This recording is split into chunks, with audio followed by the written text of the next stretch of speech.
desire for you, me, as I got me a bracken. I need a better way to say, I can't go on. When I die, me, I can't go.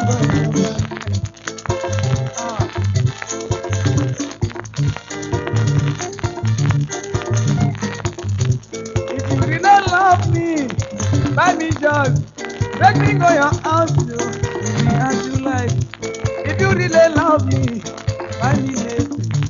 Let me go your house, yeah, be as you like.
If you really love me, buy me just. Let me go your house, yeah.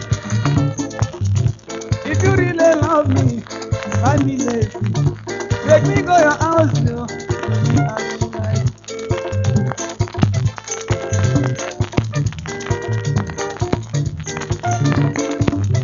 If you really love me, why can't you tell me?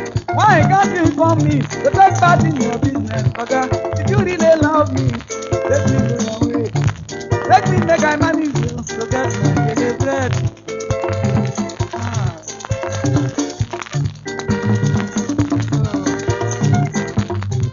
Ọmọ bá gá dáná wá ṣe ya, ẹ̀gbọ́n kan wà rí mú ẹ̀. Mú ẹ̀dá yẹn mi yẹn bẹ̀rẹ̀ ká, ẹ̀gbọ́n kan èdè ọ̀bùrà mi o. Ìbìtìbí gá dáná wá ṣe ya, ẹ̀gbọ́n kan wà rí mú ẹ̀. Ẹ̀dá yẹn mi yẹn bẹ̀rẹ̀ ká, ẹ̀gbọ́n kan èdè ọ̀bùrà mi ẹ̀.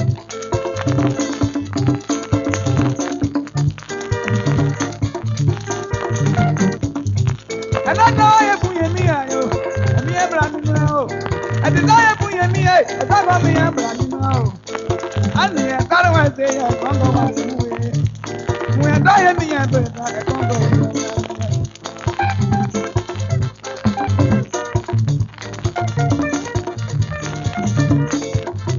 If you really love me, why can't you tell me? Why can't you inform me? The talk about in your business, okay? If you really love me, let me go away. Let me make I manage you to get my daily bread.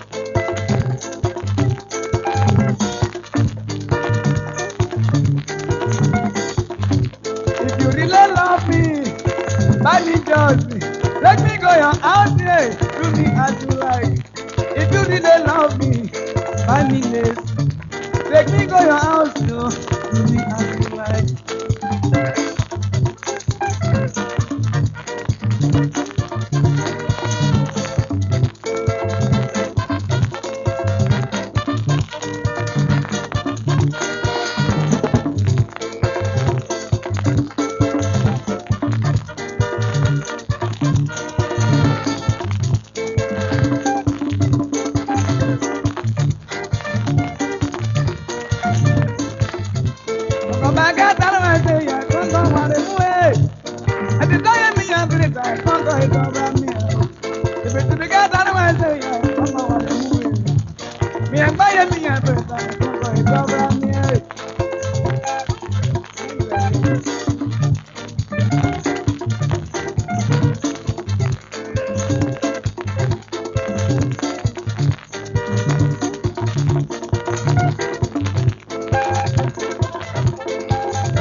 If you really love me,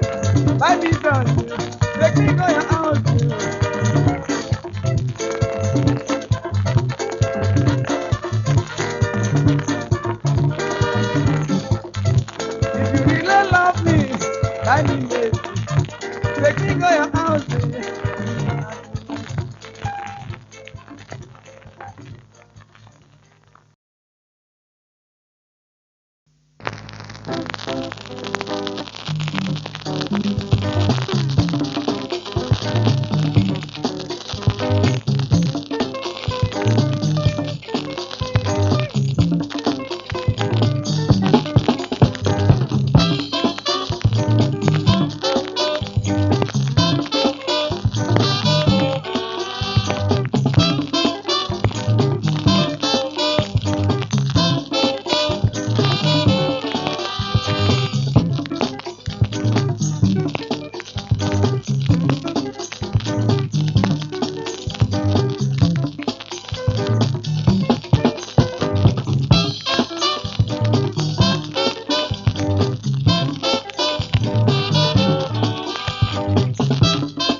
Leave me alone, Oga, leave me alone. Leave me alone, make I go on my way. Leave me alone, I said leave me alone. Leave me alone, make I go on my way. I suffer, before they get my delivered. I waka. Before you dey see me like this. As you see me like this, you think say I be money man. Say because of money, you go feel me today. Because of my motto, you say you go feel me today. Because of my belong, you go feel me today. Okay, your plan is bad. You cannot succeed with that. Leave me alone, if I go on my way.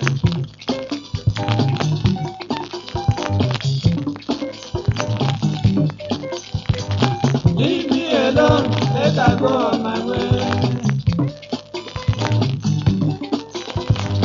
Leave me alone, let I go on my way.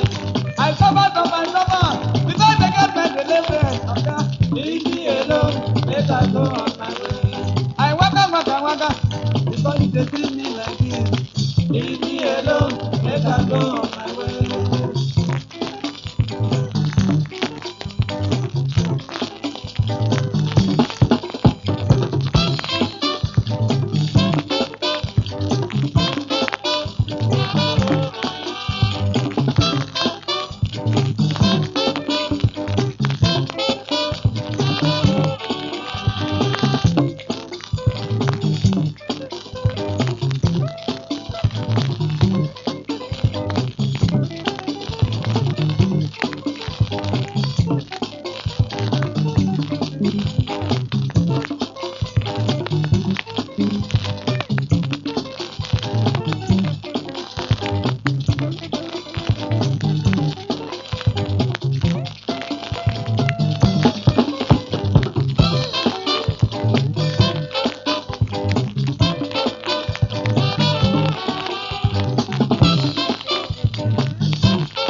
Let I go on my way.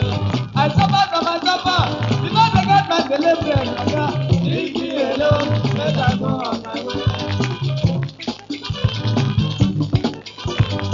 Leave me alone. Let I go on my way.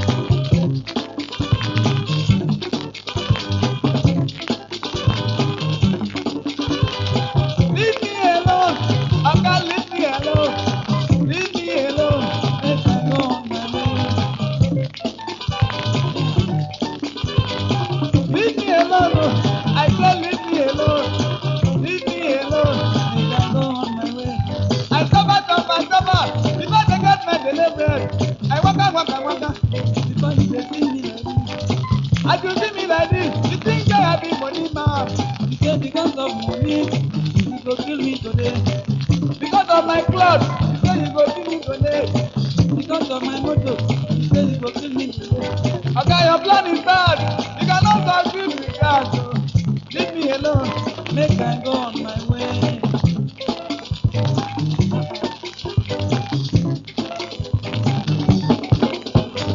Leave me alone. Make I go on my way.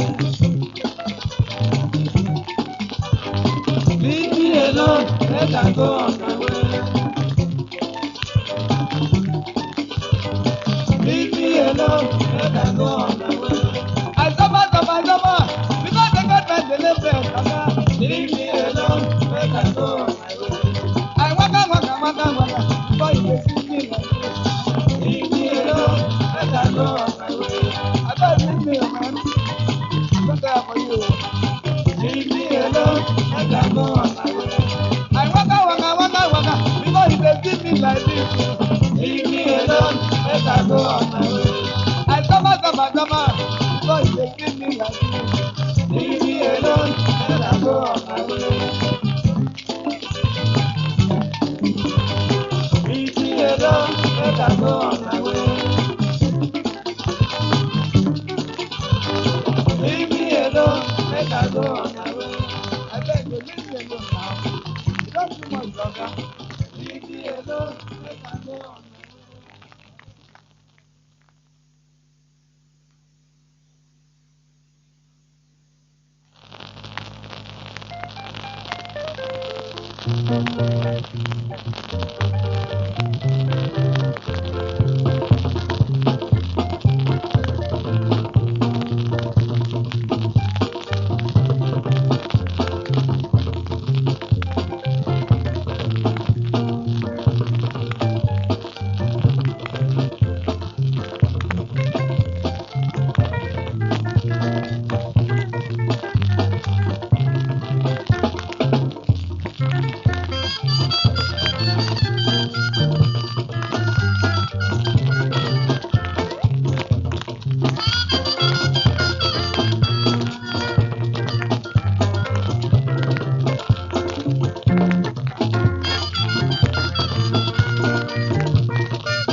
bad you.